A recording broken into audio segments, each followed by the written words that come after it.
Hello students, welcome to our science class. For this week lesson, we are going to continue our unit topic about sounds.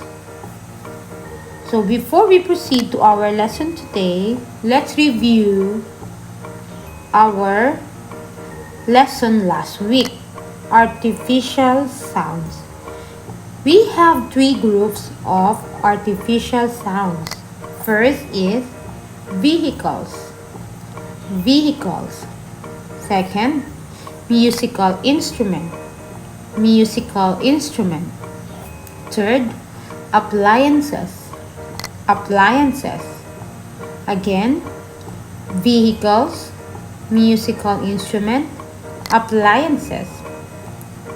Let's proceed to our sample activity. Identify the artificial sounds. I have here a computer. So what type of artificial sound is a computer? Vehicles, musical instrument, appliances. And this is appliances. Next, this is a xylophone. What group does a xylophone belong?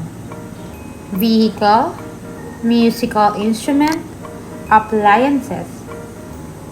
This is musical instrument. Next one. This is a klongyaw. What types of artificial sound is a klongyaw? Vehicle, musical instrument, appliances. And this is musical instrument. How about a fire truck? Is it a vehicle, musical instrument, or appliances? This is a vehicles. Next one, a tractor. A tractor is an artificial sound of what? Vehicles, musical instrument, appliances. A vehicles. Alright, next, a loudspeaker. It is vehicles, musical instrument, appliances. And this is appliances. So those are the examples of the artificial sounds and their groups that they are belong. Oh, we still have one. Accordion. Vehicles, musical instrument, appliances. Musical instrument. Now, our lesson for this week is about making sounds. We make sounds in different ways. So we are going to focus to the musical instrument.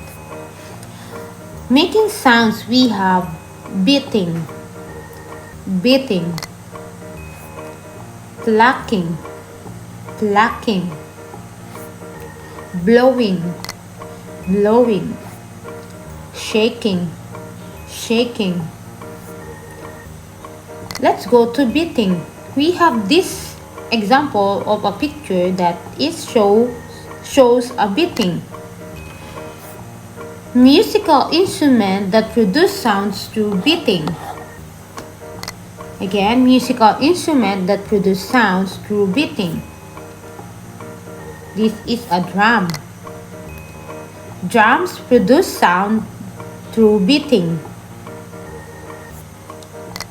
A xylophone. Xylophone produce sounds through beating. Klongyaw. Klongyaw produce sounds through beating. So we have three again. Drums, xylophone, klongyaw. Next one, plucking. Look at the pictures of how plucking works. Musical instrument that produce sounds through plucking strings. Again, plucking strings, meaning the instrument have strings. Example, guitar. Guitar produces sounds through plucking string. Next one. A violin. A violin produces sounds through plucking strings. Next. Ukulele. Ukulele produces sound through plucking strings. Again, we have guitar, violin, and ukulele. Next is blowing. Look at the picture of how blowing shows. Do. Musical instrument that produce sounds by blowing. We have flute. Flute produce sounds by blowing. Next, a saxophone. Saxophone produce sounds by blowing. A trumpet. Trumpet produce sounds by blowing. Trumpet produce sounds by blowing. Again, we have flute, saxophone, and trumpet. Last one, shaking. Look at the picture of how shaking do. Musical instrument that produce sounds by shaking. Musical instrument that produce sound by shaking is maracas. Maracas. This is a tambourine. Musical instrument that produce sounds by shaking is a tambourine. Again, we have maracas and tambourine. Let's review. Making sounds, we have beating, plucking, blowing, and shaking. We have 4 making sounds for today. Now, let's try how this instrument produce sounds. This is a guitar. How guitar produce sounds: beating, blowing, plucking, shaking. It is through plucking. Next, drum.